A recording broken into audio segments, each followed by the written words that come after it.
নিলামের পরে ঢাকার ডাবল চমক, কোচ হিসেবে বিপিএলে থাকবেন মাশরাফি বিন মর্তুজা এবং কোটি টাকায় এবি ডিভিলিয়ার্সকে দলে নিয়েছে সাকিবের ঢাকা ক্যাপিটালস। বিপিএল 2026-এর নিলাম শেষ। 6 দলের এই আসরে সেরা ক্রিকেটারদের দলে ভেড়াতে হয়েছে তুমুল লড়াই। নিলাম কক্ষ যেন উত্তেজনার আগুনে দাউ দাউ করে জ্বলেছে। দেশি বিদেশি ক্রিকেটারদের দামে রীতিমতো রেকর্ড সৃষ্টি হয়েছে। এবারের নিলামে সর্বোচ্চ 1,10,00,000 টাকায় বিক্রি হয়েছেন নাঈম শেখ, খেলবেন চট্টগ্রাম রয়্যালসের হয়ে। কিন্তু সব আলোচনার কেন্দ্রবিন্দুতে যে দল, তারা আবারও করেছে অবিশ্বাস্য ডাবল চমক। চমক 1, কোচ হচ্ছেন মাশরাফি বিন মর্তুজা। নিলাম শেষে ঢাকার ভেরিফাইড ফেসবুক পেজে পোস্ট, ঢাকা ক্যাপিটালসের প্রধান কোচ মাশরাফি বিন মর্তুজা। ঘণ্টা না পেরোতেই সোশ্যাল মিডিয়ায় ঝড়। বিপিএলের ইতিহাসে প্রথমবারের মতো মাশরাফিকে দেখা যাবে কোচিং ভূমিকায়। একসময় তিনি মাঠে নেতৃত্ব দিয়েছেন, এবার ডাগ আউট থেকে ঢাকার পুরো কৌশল সাজাবেন তিনি।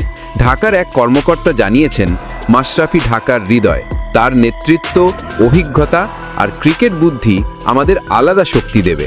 নিলামের উত্তাপ শেষে এটি ছিল ঢাকার প্রথম বড় বিস্ফোরণ। চমক 2, মিস্টার 360 ডিগ্রি এবি ডিভিলিয়ার্স ঢাকার চুক্তিবদ্ধ। নিলাম শেষে যখন সবাই ভাবছিল ঢাকার সারপ্রাইজ এখানেই শেষ, তখনই ঢাকার দ্বিতীয় ধামাকা। 2 কোটি টাকা ছাড়ানো একটি বিশেষ চুক্তিতে দলে যোগ দিলেন এবি ডিভিলিয়ার্স। হ্যাঁ, বিপিএলের ইতিহাসে দ্বিতীয়বার মাঠে নামতে চলেছেন মিস্টার 360 ডিগ্রি ক্রিকেট দুনিয়ার জাদুকর এবি ডিভিলিয়ার্স। তিনি সর্বশেষ বিপিএল খেলেছিলেন বহু বছর আগে রংপুর রাইডার্সের হয়ে। সেই স্মৃতি এখনও ভক্তদের চোখে ভাসে। এবার তিনি ফিরছেন, কিন্তু ঢাকা ক্যাপিটালসের হয়ে। ঢাকা ফ্র্যাঞ্চাইজি জানায়, এবি শুধু একজন ব্যাটসম্যান নয়, তিনি ব্র্যান্ড, তিনি আবেগ। তাকে পেলে বিপিএলের মান কয়েক ধাপ ওপরে উঠে যাবে।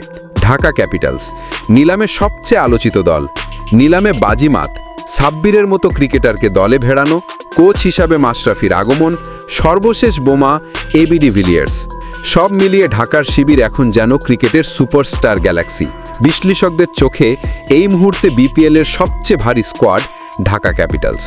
বিপিএল 2026 শুরু হবার আগেই শাকিব খানের ঢাকা ক্যাপিটালস দেখিয়ে দিল তাদের লক্ষ্য একটাই, শিরোপা।